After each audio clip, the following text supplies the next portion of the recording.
All right, here's part two. I got sidetracked a little bit in part one. Started reading an article that actually praises LeBron James for his big team ducking.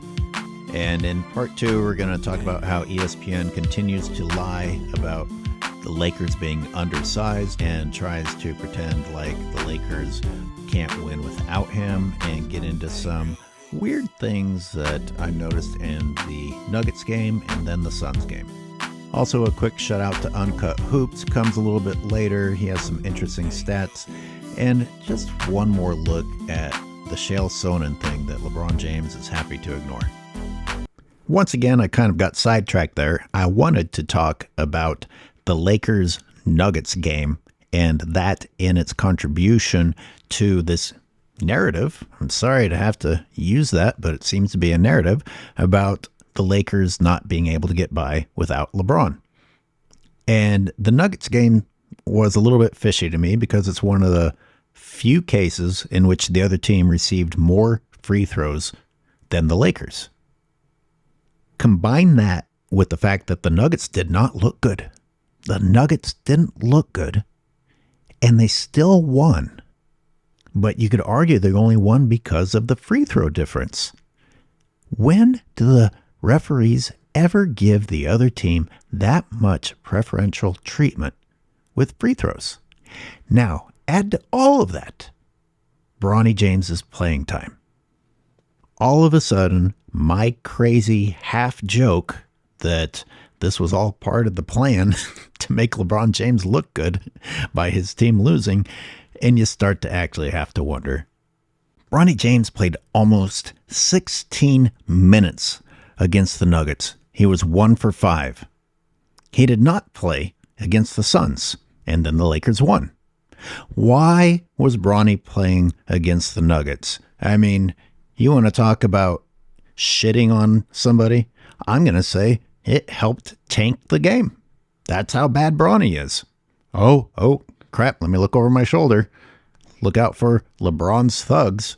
And by the way, Uncut Hoops, be careful, because I listened to Uncut Hoops today, calling this stuff out also. Look out, buddy. You're a hater. Speaking of hating and overusing the word hate, Uncut pointed out some good things.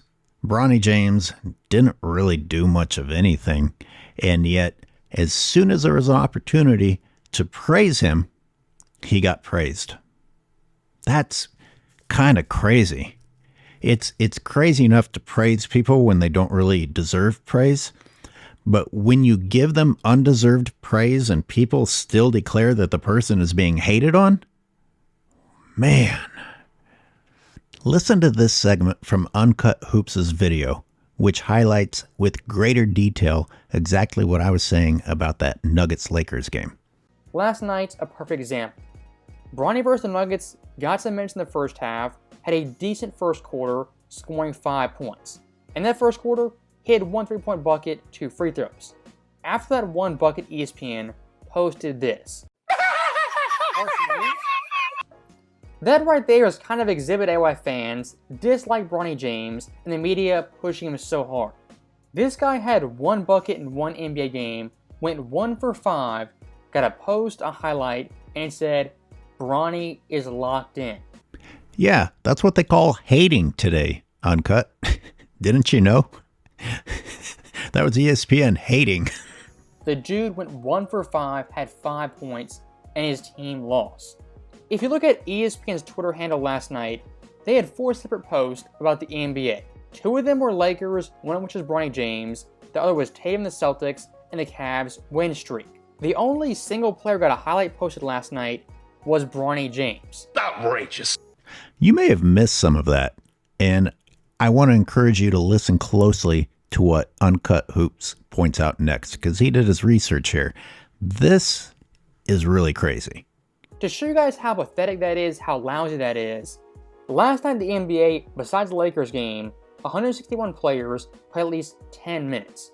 Out of those players, 143 of them scored at least 5 points. Out of those 143 players, only Bronny James got a tweet from ESPN. I appreciate those fine details, Uncut Hoops. They are important to point out. It really demonstrates this absurdity that LeBron or Bronny are hated on when both of them are actually receiving undue praise. Yep, one of the worst performers of the evening is the only one who got a shout out. Yeah, that's real hate. Speaking of, one of the shout outs I saw that Uncut didn't include was Bronny hits clutch 3 in Jokic's face.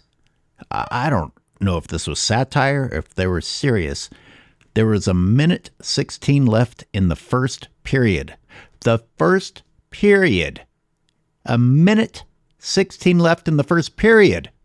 What are we calling clutch now? Do people know what the word clutch means? I don't think they do.